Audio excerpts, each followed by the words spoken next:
غریب ہے۔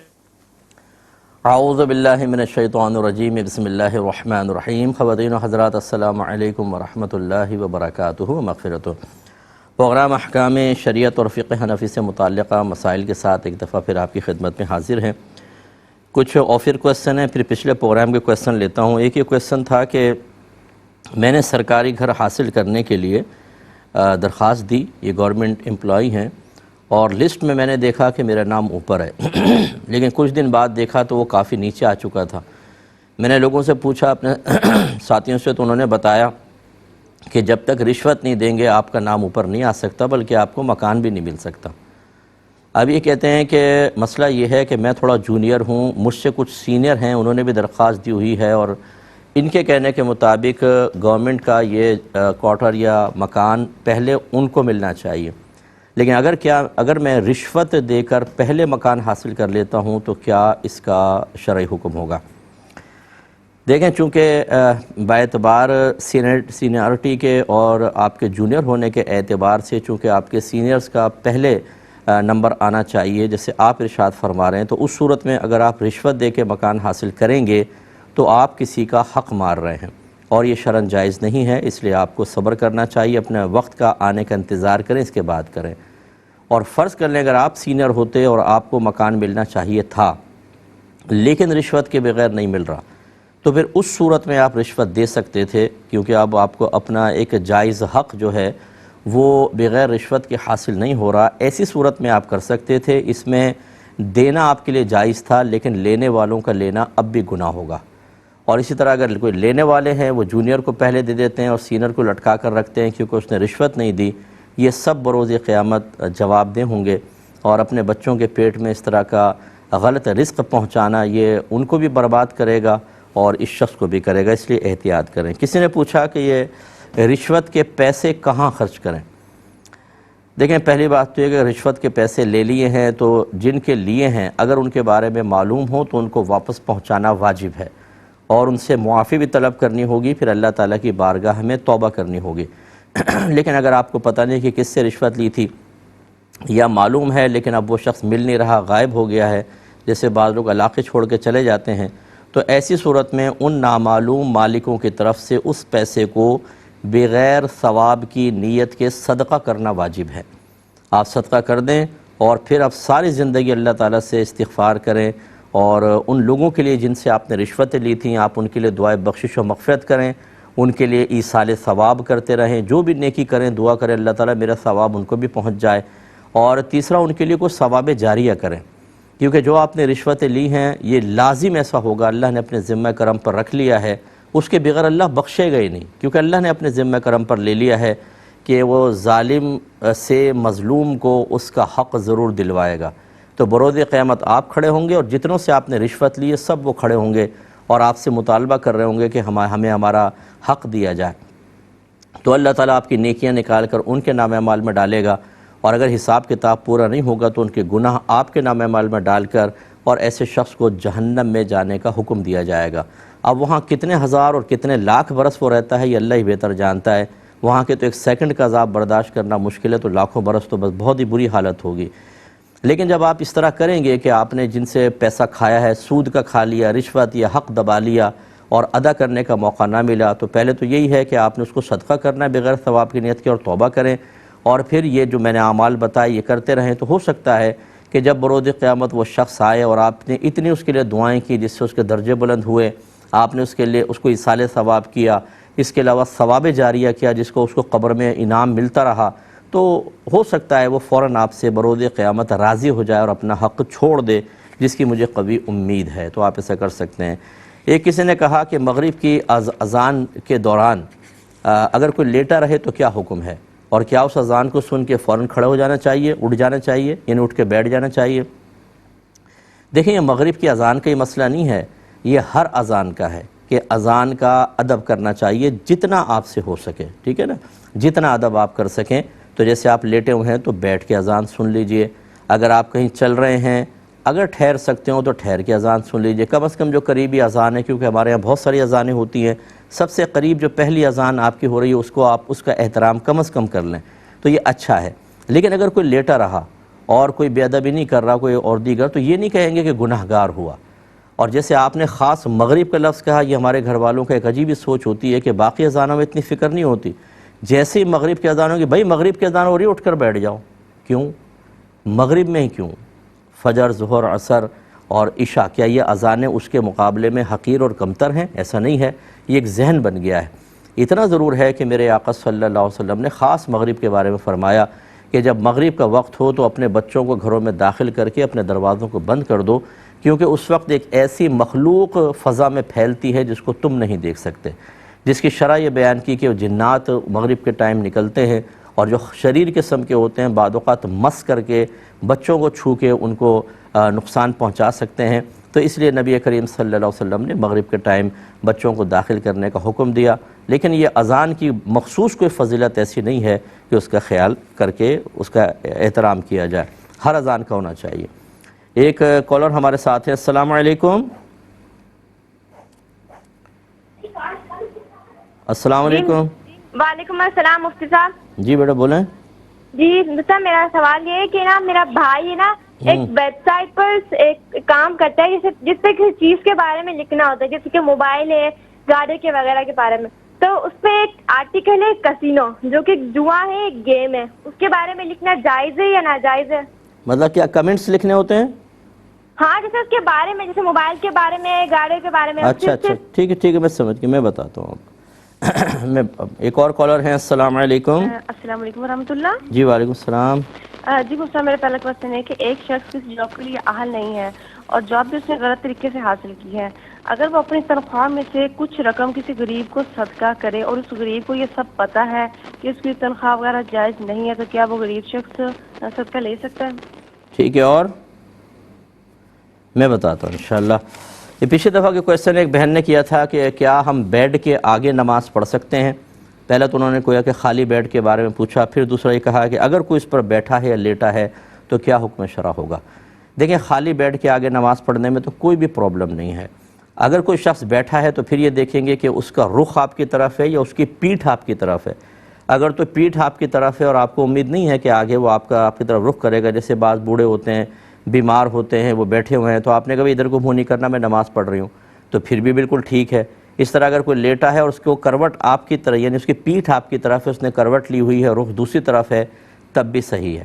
لیکن اگر ان کے رخ آپ کی طرف ہیں تو جاگے ہوئے آدمی کا رخ آپ کی طرف ہو تو زیادہ اس میں کراہت ہے، کیونکہ لازم بات ہے جب وہ یوں آپ کی طرف دیکھ رہا ہے تو پھر آپ کو ریاکاری بھی پیدا ہوگی اور تکلف پیدا ہوگا، تو یہ تو شرعاً جائز نہیں ہوگا، سخت مکروہ ہوگا، آپ کو سائیڈ میں پڑھنی چاہیے۔ اور اگر کوئی شخص سو رہا ہے مثال کے طور پہ لیکن کروٹ اس کا رخ آپ کی طرف ہے تو ایسے شخص کے سامنے بھی نماز نہ پڑھیں بہتر ہے، کیونکہ یہ ایک طرح سے جیسے بت کے سامنے آدمی سجدہ کرتا ہے ایسے ان کے سامنے سجدہ کرنا، حالانکہ نیت آپ کی نہیں ہے لیکن وہ مشابہت سے ہو رہی ہے، اس لیے پھر اس کو اس کے چہرے کے سامنے نہ ہو۔ اگر آپ پیر کے سامنے کر لیتے ہیں اس کی گنجائش نکلے گی۔ تو خلاصہ کہ یہ ہے کہ سب سے افضل اور اولیٰ یہ ہے، خالی بیڈ ہو تو کوئی مسئلہ نہیں، اگر کوئی لیٹا ہے یا بیٹھا ہے تو آپ سائیڈ میں پڑھیں، یہ سب سے بہتر صورتحال ہے۔ یہ کہتے ہیں کہ چلیں پہلے کال لیتے ہیں۔ السلام علیکم۔ وعلیکم السلام مفتی صاحب، میں بحرین سے بات کر رہی ہوں۔ میں جی وہ غیر مسلم آتے یعنی کہ ان کو میرا گھر ہے یعنی کہ کرائے پہ دینے کا، غیر مسلم ہے، ہندو کرسچن، ان کو دینا چاہیے نہیں دینا چاہیے؟ ٹھیک ہے، اور ٹھیک ہے بہن، میں عرض کرتا ہوں انشاءاللہ، آپ سنیے گا، میں ابھی بتاتا ہوں۔ ایک بچی نے پوچھا تھا کہ ایسی کوئی لڑکی کہ جس کا چہرہ لوگوں نے نہیں دیکھا، یعنی باپردہ بچی ہے، وہ کسی ایسی جگہ نماز پڑھنا چاہتی ہے کہ جہاں پہ مرد بیٹھے ہوئے ہیں، جیسے شاپنگ وغیرہ پہ چلے جاتے ہیں یا کہیں راستے میں روک کے نماز کی جگہ پہ پڑھ رہے ہیں لیکن نامحرم بیٹھے ہوئے ہیں، تو کیا وہ چہرہ کھول کر نماز پڑھے یا پھر وہ نقاب میں پڑھ سکتی ہے؟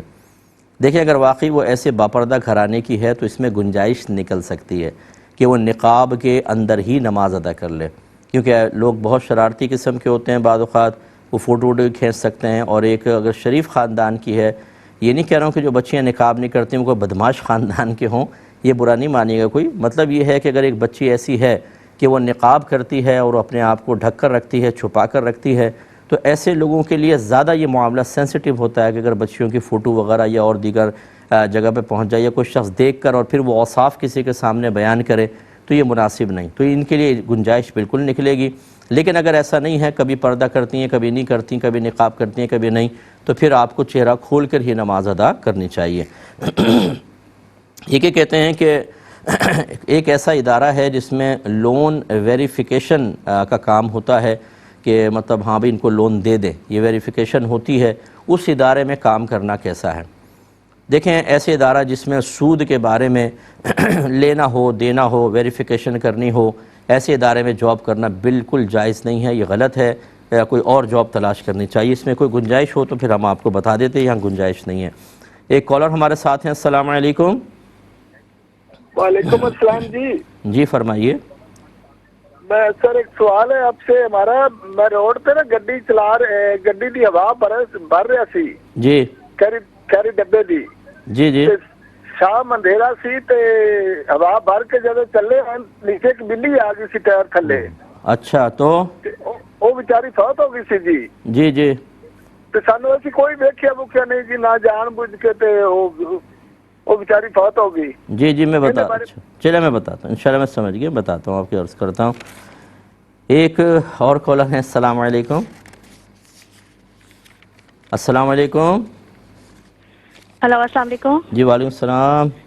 مفتی صاحب، آپ سے میرا ایک سوال ہے۔ جی جی ہلو؟ بولیے، آپ کی آواز آ رہی ہے۔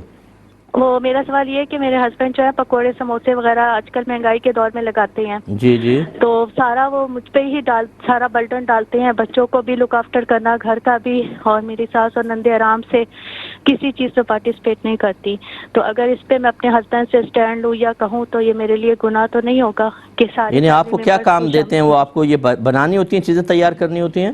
صبح سے میں 6 بجے سے نماز پڑھ کے جو لگتی ہوں نا، سموسے پکوڑے، آلو دھونا، آلو چڑھانا، بوائل کرنا، سارا A to Z، پھر چکن پہ مسالے لگا کے شام تک، رات کے اس وقت میں سارے دکان کے سب برتن دھو کے پھر سوتی ہوں۔ ٹھیک ہے بہن، میں بتاتا ہوں انشاءاللہ، بالکل بتاتا ہوں۔ ایک یہ بہن نے کویسچن کیا تھا، بھائی نے کیا تھا کہ ایک خاندان کی 61 سالہ خاتون ہے، یہ آیا نہیں تھا، یہ مجھے کنٹرول روم سے بتایا تھا کہ ان خاتون کی عمر ہے 61 سال، تو کیا وہ خاتون عمرے پر بغیر محرم کے جا سکتی ہیں یا نہیں؟ دیکھیں، ہم نے آپ کو بارہا یہ بتایا کہ نبی کریم صلی اللہ علیہ وسلم کا واضح فرمان عالی شان ہے کہ کوئی عورت بغیر محرم کے، کوئی عورت جو اللہ تعالیٰ اور اخروی دن پر ایمان رکھتی ہو، وہ بغیر محرم کے 3 دن کی مسافت کا سفر اختیار نہ کرے۔ تو یہ پہلے زمانے کے جو 3 دن ہیں، ان کو جب کلومیٹرز میں فقہاء نے غور و تفکر کیا تو 92 کلومیٹرز بنتے ہیں، یعنی کوئی عورت اپنے شہر کی حدود سے باہر نکلے اور کم از کم 92 کلومیٹرز دور جانے کا ارادہ ہو تو بغیر محرم کے سفر نہیں کر سکتی ہے۔ لیکن فقہاء کرام نے بوڑھی عورتوں کا استثناء کیا ہے۔ بہت ہی زیادہ بوڑھی عورت، جیسے مطلب 70 سال تک کی، یہ کہہ لیجئے کہ یہ بہت ہی بڑی عمر ہوتی ہے، اور وہ جاذب نظر بھی نہ ہو، ایسا نہ ہو کہ 70 ایئرز کی ہوں اور یوگا اور ورزش کر کے وہ لگیں 40-45 کی، ان کے لیے بھی وہی حکم ہوگا جو جوان عورت کا حکم ہوتا ہے۔ تب کہیں جا کے ان کے لیے شرعی اجازت ہوگی کہ اگر ان کو کوئی سنبھالنے والا ہے تو وہ گروپ وغیرہ کے ساتھ حج یا عمرے پر جا سکتی ہیں۔ لیکن اس سے کم درجے کی جو خواتین ہوتی ہیں، جیسے ابھی آپ نے 61 سال کی کہیں، 61 سال میں ہر عورت ضعیفہ ہو جائے یہ ضروری نہیں ہوتا، جاذبیت بھی ہو سکتی ہے، اور بعض اچھی جو کیئر رکھتی ہیں تو تندرست و توانا بھی ہوتی ہیں، اس لیے اس میں اجتناب کریں۔ تو یہ ذرا دیکھ لیں، اگر بہت ہی بوڑھی لگ رہی ہیں اور جاذب نظر بھی نہیں ہے تو گنجائش نکلے گی، ورنہ نہیں نکلے گی۔ ایک مختصر سا بریک لیں گے، ہمیں یقین ہے آپ ہمارے ساتھ ہی رہیں۔ بسم اللہ الرحمن الرحیم۔ یہ بہن کہتی ہیں ان کے بھائی ایک ویب سائٹ پر ہوتے ہیں، اس کو جوائن کیا ہوا ہے، اور اس میں کمنٹس لکھنے ہوتے ہیں مختلف چیزوں کے بارے میں، موبائل کے بارے میں، دیگر، تاکہ لوگوں کو ترغیب ملے اس کی طرف آئیں۔ تو ایسے ہی یہ کیسینو کے بارے میں، جہاں جوا ہوتا ہے، اس کے بارے میں بھی ترغیبی کلمات لکھنے ہوتے ہیں، تو کیا حکم شرع ہوگا؟ دیکھیں، اگر جائز چیز ہے تو اس کے لیے تو کوئی مسئلہ نہیں ہے، جیسے آپ نے دیگر چیزوں کے بارے میں بتایا، لیکن خاص جوئے کی ترغیب دینا یہ گناہ کبیرہ ہے اور حرام ہے، اور یہ آخرت میں قابل گرفت ہوں گے۔ تو لہٰذا فرض کر لیں کہ 6 چیزوں کے بارے میں لکھتے ہیں، ان میں سے ایک یہ غلط انہوں نے لکھا، اس پہ اللہ کی بارگاہ میں توبہ کریں اور نیکسٹ ٹائم ایسا نہ کریں۔ اور اس میں 6 جو ارننگ ہوئی ہے، سمجھ لیجئے اس میں سے 6واں حصہ نکال دیں کہ وہ اسی کا ہوگا جو آپ نے غلط ترغیب دی، اس کو بغیر ثواب کی نیت کے صدقہ کریں، اور آئندہ اس میں بالکل احتیاط کی جائے۔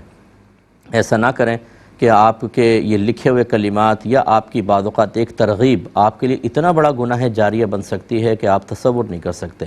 کیونکہ رحمت کونین صلی اللہ علیہ وسلم نے ارشاد فرمایا، ویسے تو یہ فرمایا کہ جو ہمارے دین میں، الفاظ یہ ہیں کہ جو ہمارے دین میں غلط طریقہ جاری کرے، لیکن علماء نے اس کو عام رکھا ہے کہ جو کسی بھی غلط چیز کی ترغیب دے تو قیامت تک جتنے لوگ اس پر عمل کرتے رہیں گے ان سب کے گناہوں کا وبال اس شخص کے اوپر ہوگا. تو لہٰذا یہ جو غلط قسم کے لٹریچر ڈال دیتے ہیں انٹرنیٹ کے اوپر، غلط فوٹوز، غلط قسم کی کہانیاں اور گندی چیزیں، اور اس سے بچے بلکہ ترغیب دے رہے ہوتے ہیں معاذ اللہ ثم معاذ اللہ اپنے محارم کے ساتھ غلط حرکات کرنے کی ترغیبات، اور دوسری بہت ساری. اسی طرح جو لوگ کسی کو نشے میں لگا دیتے ہیں، کسی کو گندی عادات میں لگا دیتے ہیں، ان کے لیے بہت بڑا گناہ جاریہ ہوتا ہے. اس سے کچھ دنیاوی ذاتی مفادات تو ضرور حاصل ہوتے ہیں، لیکن آخرت میں ان کا انجام بڑا دردناک ہونے والا ہے. کیونکہ اتنا بڑا گناہ جاریہ کس کس کا حق ادا کریں گے، کس کس کو اپنی نیکیاں دے کر اور مطمئن کرنے کی کوشش کریں گے. اور ایسے لوگ اکثر نیک ہوتے بھی نہیں ہیں، گناہ گار قسم کے لوگ. اب اللہ کی رحمت شامل حالوں میں میں غیب نہیں جانتا ہوں، نہ کوئی آخرت کے معاملات میرے دست قدرت میں دے دیے گئے ہیں معاذ اللہ کہ میں کہوں یہ جنتی یہ جہنمی. لیکن جو ظاہری شرعی قوانین اور ہماری تعلیم شرع بتا رہی ہے ان کا انجام بڑا دردناک ہے، اور نامعلوم کتنے لاکھوں سال یہ جہنم میں جلے. اللہ کی رحمت بہت بڑی ہو سکتا ہے، اللہ تعالیٰ بخش دے کسی وجہ سے، ہم اس پہ پابندی نہیں لگا سکتے. لیکن ایسا ہرگز نہ کریں. جتنے ہمارے ینگسٹرز ہمیں سن رہے ہیں، خدا را کسی کو برائی کی ترغیب نہ دیں. آپ کسی کو گناہ پہ لگا دیں گے، آپ کو پتہ بھی نہیں ہوگا. آپ کھانا کھا رہے ہوں گے، وہ گناہ کر رہا ہے، نام اعمال میں گناہ. آپ نماز پڑھ رہے ہیں اور وہ گناہ کر رہا ہے، نماز کے دوران ہی آپ کے نام اعمال میں گناہ لکھے جائیں گے. اور بعض اوقات اتنے بڑے گناہ، کیونکہ یہ گناہ مرکب بن جاتا ہے کہ آپ نے کسی کو تیار کیا، اس نے 10 اور کو گناہ پہ لگا دیا، انہوں نے 20 اور کو لگایا، آپ کا بیڑا غرق ہو جائے گا اور آپ کو مرنے کے بعد کوئی سکون کی امید نہ رکھیں. بہت ہی شدید قسم کے عذابات متوجہ ہو سکتے ہیں.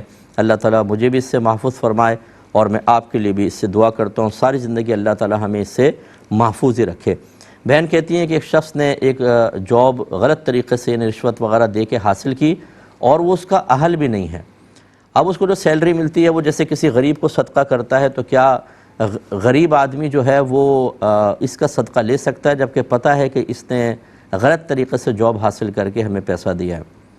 دیکھیں، غریب کے لیے کوئی مسئلہ نہیں ہے، وہ لے سکتا ہے. اس کی وجہ یہ ہے کہ اگرچہ اس نے جھوٹ بول کے یا رشوت دے کر لی، اہل بھی نہیں ہے، لیکن کچھ نہ کچھ کام تو بہرحال وہ کرتا ہوگا. اور جو کرتا ہے تو اس میں اگر جائز کام کر رہا ہے تو اس کا جو سیلری ہے وہ جائز ہوگی. جتنے غلط طریقے سے کرے گا، اس کا اہل نہیں ہے، وہ اس کا اتنی سیلری کا مستحق نہیں ہے. یعنی اس کی سیلری مجموعہ ہے حرام اور حلال مال کا. اس لیے غریب آدمی جانتا بھی ہے تو بہرحال اس کے لیے صدقہ لینا بالکل جائز ہے. اور یہ بھی کنفرم نہیں ہے کہ اس نے اپنی سیلری میں سے لا کر غریب کو دیا ہو سکتا ہے کسی اور ذریعے سے پیسہ آیا ہو. غرض ہے کہ غریب کو لینے میں کوئی مسئلہ نہیں ہے. ورنہ اب میں اس پہ آپ کو نظیر پیش کرتا ہوں. بعض اوقات ایسا ہوتا ہے کہ بڑے بڑے جو سیٹھ حضرات ہوتے ہیں، انہوں نے پیسہ بینکوں کے اندر رکھوایا ہوتا ہے، اربوں خربوں روپیہ ہوتا ہے، اور وہاں سے ماہانہ جو ہے وہ لاکھوں روپے کی تعداد، لاکھوں میں سود کا پیسہ آ رہا ہوتا ہے، اس پہ جو پروفٹ مل رہا ہوتا ہے، اور بعض اوقات وہ امپلائی میں تقسیم کر دیتے ہیں. اب اگر ایک شخص جانتا ہے، جو HR ڈپارٹمنٹ میں خاص طور پہ فرض کر لیں، اور اس کو پتہ ہے کہ یہ سود کا پیسہ حاصل کر کے اس سے سیلریز دے رہا ہے، تو امپلائی کے لیے سیلری لینا جائز ہے کہ نہیں ہے؟ بالکل جائز ہے. وہ کس ذریعے سے لا رہا ہے یہ امپلائی کا ہیڈک نہیں ہے، وہ اجرت کا مستحق ہے، سیلری کا مستحق ہے، وہ لے گا. اس کے لیے طیب حلال، اس کے لیے وبال. ایسے ہی شخص کے لیے وبال، لیکن غریب کے لیے اس صدقے کو لینا بالکل حلال ہے. ایک پہلے کال ہے، پھر انشاءاللہ جواب دیتا ہوں. السلام علیکم. اچھا شاید ڈراپ ہو گئی ہے. ایک یہ خاتون نے کویسچن کیا، یہ ہمارے شاید پڑوسی ملک کی میری سسٹر ہیں، لہجے سے مجھے پتہ چلا. وہ کہتی ہیں کہ کیا غیر مسلم کو، یعنی ہندو کو یا عیسائی کو گھر کرائے پہ دے سکتے ہیں کہ نہیں؟ جی بالکل دے سکتے ہیں. افضل تو یہ ہے کہ اگر کوئی مسلمان ہو اور اچھے نیک لوگ ہوں ان کو دیں، نیک نہیں ہے گناہ گار مسلمان ہے پھر اس کو دیں. اس کے بعد پھر غیر مسلم کا نمبر آنا چاہیے، کیونکہ بہرحال وہ آپ کے گھر میں عبادات کرے گا اور شرکیہ چیزیں کرے گا، لیکن مالک مکان پہ اس کا کوئی وبال نہیں ہے. وہ مکان رہنے کے لیے دے رہا ہے، اگر اس میں وہ اپنی عبادات کرتے ہیں تو مالک مکان اس سے بری ذمہ ہے. وہ اس سے راضی نہ ہو دل سے بس تو بری ذمہ ہے. تو اس لیے ترتیب یہی ہونی چاہیے کہ پہلے آپ مسلمان کو دیں، اگر وہ نہیں ہے غیر مسلم ہے تو بہرحال غیر مسلم کو آپ دے سکتی ہیں، اور اس سے آنے والا کرایہ آپ کے لیے بالکل طیب اور حلال ہوگا۔ یہ بھائی کہہ رہے ہیں کہ روڈ کے کنارے میں ہوا بھر رہا تھا، رات کا اندھیرا تھا، چلائی تو اچانک ایک بلی نیچے آ گئی، کسی نے مجھے دیکھا نہیں اور وہ فوت ہو گئی، تو کیا حکم شرع ہے؟ دیکھیں چونکہ نادانستہ طور پہ آپ نے گاڑی اس پہ چڑھائی ہے اور آپ کو ادراک نہیں تھا، بالکل آپ کوئی گناہ گار نہیں ہوں گے۔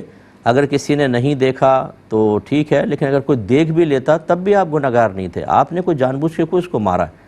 ہاں اگر جان بوجھ کے اس پہ چڑھا دیتے تو پھر یہ بہت بڑا وبال ہو سکتا تھا آخرت کا، کیونکہ جانور سے آپ اگر وہ تڑپ رہا ہے تو معافی نہیں مانگ سکتے کہ چلو مرتے ہوئے آدمی سے معافی مانگ سکتے ہیں آدمی، اور بروز قیامت اگر جانور کو سامنے کھڑا کیا جائے گا جس پر آپ نے ظلم کیا ہے، تو ایسا تو ہو نہیں سکتا کہ آپ کی نیکیاں نکال کے اس کو دے دی جائیں، وہ تو بیچارہ نیکی کا اہل ہی نہیں ہے، نہ اس کے گناہ ہے کہ وہ آپ کے نام عمل میں ڈال کے نجات کا ذریعہ بن جائے۔ یعنی اب یہ صرف مشیت الہی پر موقوف ہوگا، اللہ چاہے گا تو بخشے گا اور چاہے گا تو عذاب دے گا۔ تو یہ جان بوجھ کے جو جانوروں کو تکلیف دیتے ہیں میں ان کے بارے میں عرض کر رہا ہوں۔ نبی کریم صلی اللہ علیہ وسلم نے ایک عورت کو جہنم میں دیکھا کہ ایک بلی اس کو نوچ رہی تھی، اس کے منہ، اس کا سینہ اور اس کی پیٹھ پہ پنجے مار رہی تھی، اور فرمایا اس وجہ سے کہ اس عورت نے اس بلی کو باندھ کر رکھا، نہ کھانا دیا اور نہ اس کو آزاد چھوڑا کہ یہ چوہے وغیرہ کھا کے خود گزارا کر لیتی، حتیٰ کہ یہ اسی طرح مر گئی۔ اب اللہ تعالیٰ نے اس بلی کو اس پر مسلط کر دیا ہے جو اس کو تکلیف پہنچا رہی ہے، یعنی جہنم کا عذاب سرکار کو نماز کے دوران دکھایا، نماز پڑھ رہے تھے سرکار، اس دوران آپ نے دیکھا اور آپ نے یہ بیان فرمایا بخاری کی روایت کے مطابق۔ اس سے ہمارے وہ ذرا بہن بھائی درس حاصل کریں، کبوتروں کو اتنے چھوٹے چھوٹے دڑبوں کے اندر بند کر دیں گے، طوطوں کو اتنے اتنے سے دڑبے کے اندر، یا بچوں کے حوالے کر دیں گے، وہ کھینچ رہے ہیں بلیوں کو، کتوں کو مار رہے ہیں، طوطوں کو پکڑ کے ان کی گردنیں دبا رہے ہیں، یہ اس طرح کے ظلم۔ اور پھر کٹوری خالی ہے گرمیوں کے اندر، وہ بیچارہ پیاس سے ہانپ رہے ہیں، ان کی چونچیں کھلی ہوئی ہیں، پانی نہیں ڈال، ارے میں تو بھول گئی تھی، ارے بھائی ہم تو بھول گئے تھے، پتہ نہیں چلا۔ کٹوریاں خالی ہیں، اس میں نہ باجرہ ہے نہ دانہ ہے، حالانکہ نبی کریم صلی اللہ علیہ وسلم نے فرمایا کہ جب کوئی جانور پالے تو دن میں اسے 70 بار دانہ پانی دکھائے۔ یہ محاورتاً عرب لوگ جب کسی چیز کی کثرت ظاہر کرنا چاہتے ہیں تو 70 یا 80 کا ہندسہ بیان کرتے ہیں، مراد 70 کی تعداد نہیں ہے بلکہ مراد یہ ہے کہ بہت زیادہ کھانا پانی دکھائیں کہ بالکل بھوکے پیاسے نہ رہیں، لیکن اپنے شوق کے اندر اور ذوق پورا کرنے کے لیے جانوروں کو اذیت اور تکلیف دینا یہ آخرت کا بہت بڑا وبال بن سکتا ہے، اس لیے احتیاط کریں۔ لیکن چونکہ آپ نے نادانستہ طور پہ گاڑی چڑھائی، آپ پہ کوئی انشاءاللہ وبال نہیں ہوگا۔ ہماری سسٹر نے فرمایا کہ ان کے شوہر جو ہیں پکوڑے سموسے کا کام کرتے ہیں، تو سارا کام یہ میرے اوپر ڈال دیتے ہیں، ساسیں نندے بیٹھے رہتی ہیں، وہ کام نہیں کرتی ہیں اور سارا میں کام کرتی ہوں، بچے بھی سنبھالنا، صبح 6 بجے اٹھتی ہوں تو شام تک مجھے فرصت ہوتی ہے، تو تھک جاتی ہوں گی، تو یہ میرے لیے کیا شرعی حکم ہے؟ سب سے پہلے تو بہن میں آپ کی حوصلہ افزائی کروں گا کہ آپ ایک اچھا کام کر رہی ہیں۔ آپ کا شوہر موبائل اسنیچ کر کے آپ کو پیسہ لا کر نہیں دے رہا، کسی کی بالیاں اتار کر چھین کے نہیں لے دے رہا، کسی کے ٹارگٹ کلنگ کر کے پیسہ حاصل کر کے نہیں دے رہا، بچوں کے اندر ہیروئن اور چرسیں بیچ کر پیسہ حاصل کر کے نہیں دے رہا، وہ رزق حلال اور طیب کما رہا ہے، اور آپ ان کے ساتھ تعاون کر رہی ہیں۔ آپ کے شوہر، اگر میں ظاہر حدیث کو دیکھوں نا تو نبی کریم صلی اللہ علیہ وسلم نے فرمایا کہ جو رزق حلال کمانے کے لیے کسی مقام تحقیر پر کھڑا ہوگا، یعنی ایسا کہ لوگ دیکھیں تو حقیر سمجھیں، اس پر جنت واجب ہو جاتی ہے۔ تو یہ آپ کے شوہر اگر رزق حلال کما رہے ہیں اور آپ تعاون کر رہی ہیں تو آپ دونوں کے لیے بہت آخرت کا انعام ہے۔ اور کوئی بات نہیں بہن، یہ اچھا کر رہے ہیں آپ کے شوہر، رزق حلال تو کما رہے، اللہ آپ کو برکت دے گا، آپ کے بچے اچھے پڑھیں اور پھر وہ اچھی پوسٹوں پہ جائیں، اپنے والد کو بھی پھر ریسٹ کروائیں اور آپ بھی گھر بیٹھ کے کھائیں، اتنے آپ کے بچے فرما بردار ہوں، اللہ ہماری دعا ہے۔ اب یہ کہ دوسرا جو آپ یہ کام کر رہی ہیں اس کے بارے میں انشاءاللہ میں عرض کرتا ہوں، لیکن ایک پہلے بریک لے لیں گے، پھر میں اس کے بارے میں آپ کو بتاؤں گا۔ حاضر ہوتے ہیں چھوٹے سے بریک کے بعد۔ بسم اللہ الرحمن الرحیم۔ تو ہم بہن کو جواب دے رہے تھے، دوسری چیز یہ ہے کہ دیکھیں آپ پر یہ تمام کام کرنا واجب نہیں ہے، آپ صاف منع بھی کر سکتے ہیں، نہ آپ کی ساس اور نندوں کا آپ کے ساتھ تعاون کرنا کوئی واجب ہے، ٹھیک ہے نا، نہ آپ پر واجب ہے، لیکن جیسے میں نے آپ کو عرض کیا کہ اگر آپ شوہر کا ساتھ نہیں دیتی ہیں تو بیچارہ وہ اکیلا کیسے کرے گا سارا کام۔ اب یہ ضرور ہے کہ شوہر کو بھی سوچنا چاہیے کہ آپ بھی ایک خاتون ہیں، ایک عورت ہیں، آپ مشین تو نہیں ہیں کہ صبح اٹھیں اور پھر بچوں کو بھی سنبھالیں، گھر کا کام کاج اور پھر آپ کے کاروبار میں بھی تعاون کریں، لہذا شوہر پر واجب ہے، یہ لازم ہوگا کہ وہ آپ کو ایک ہیلپر رکھ کر دیں.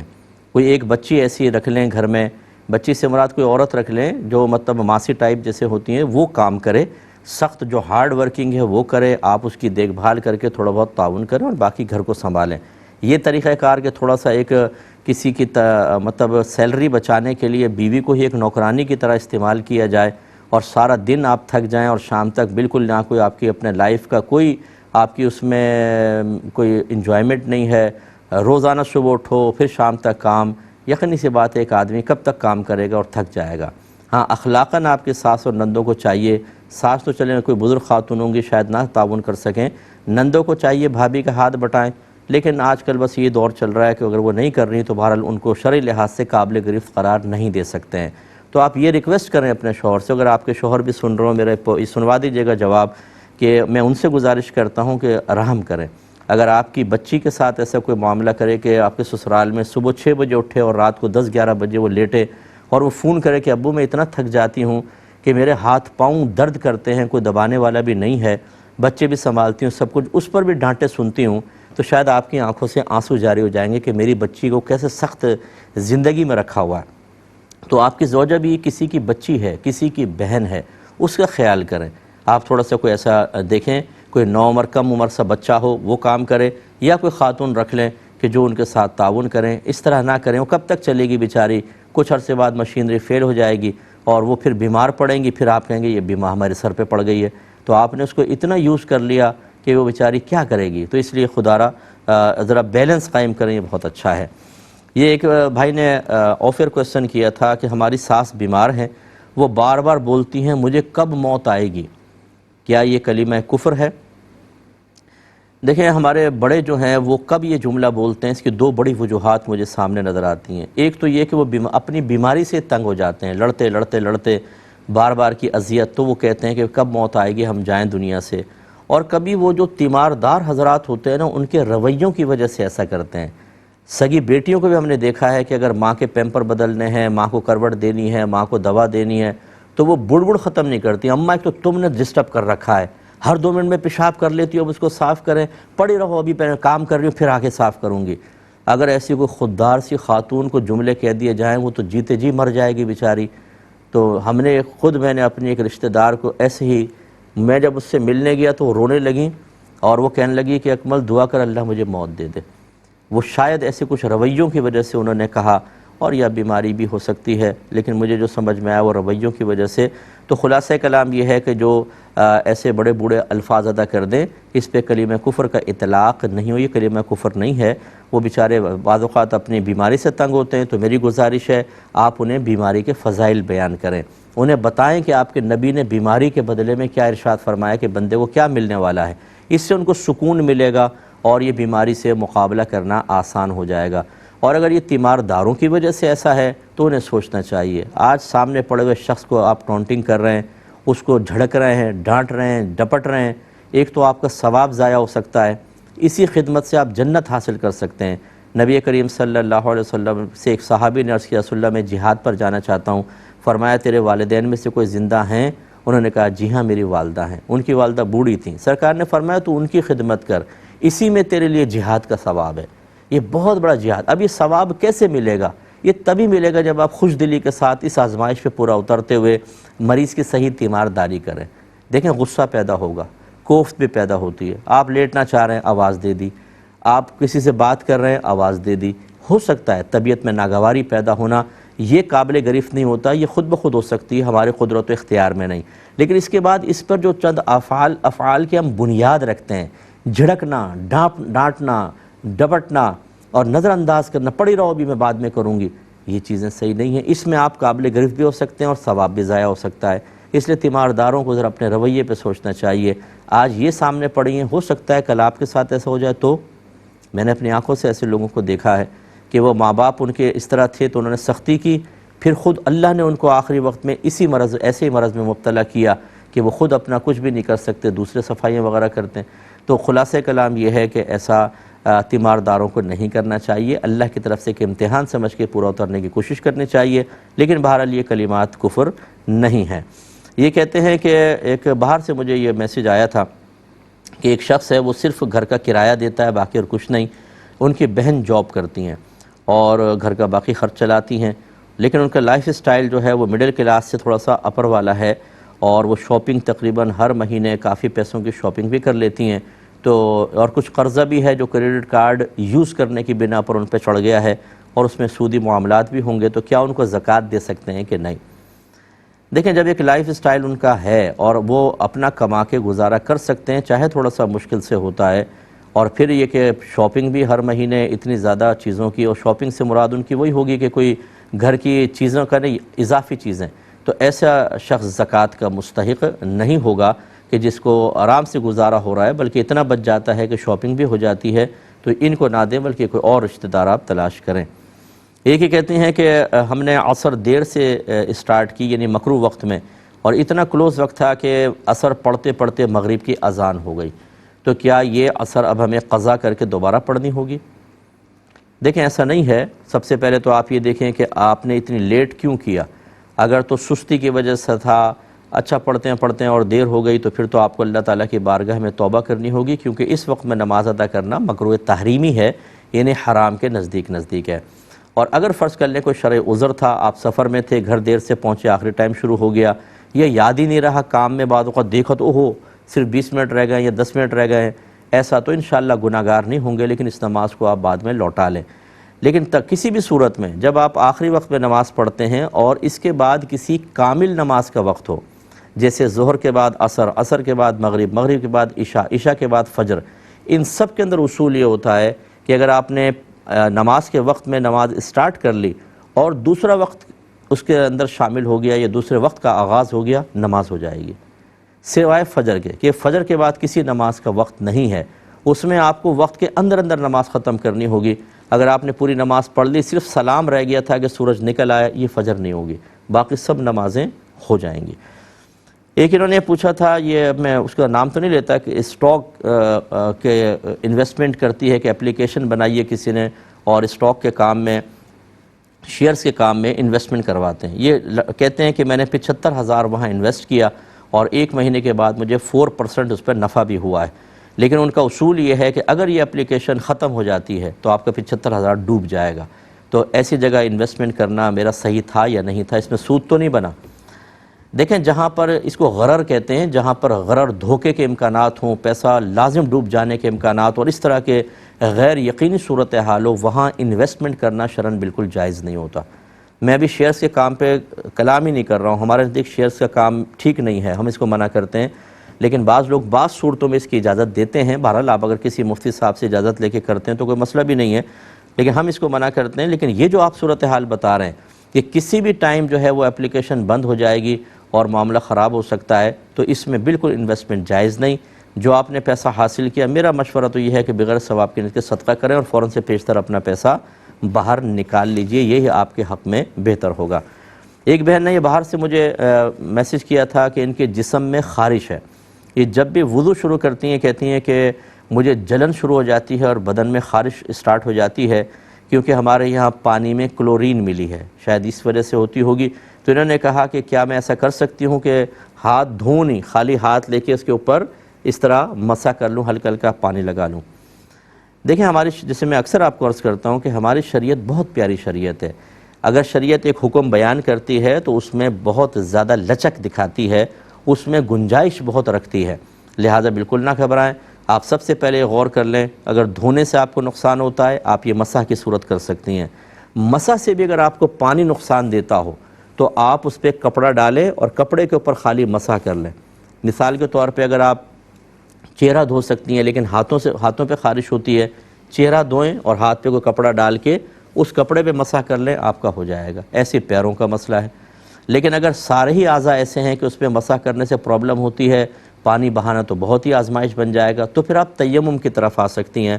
آپ بالکل تیمم کر لیں، مٹی سے آپ کو کرنا ہوگا، اس کو ویٹ ڈرائی ایبولوشن کہتے ہیں یا پھر سینڈ ایبولوشن کہہ لیں آپ اس کو، اس سے آپ کر لیں، اور اس میں صرف آپ کو نیت کرنی ہے کہ میں پاکی کی نیت کر رہی ہوں۔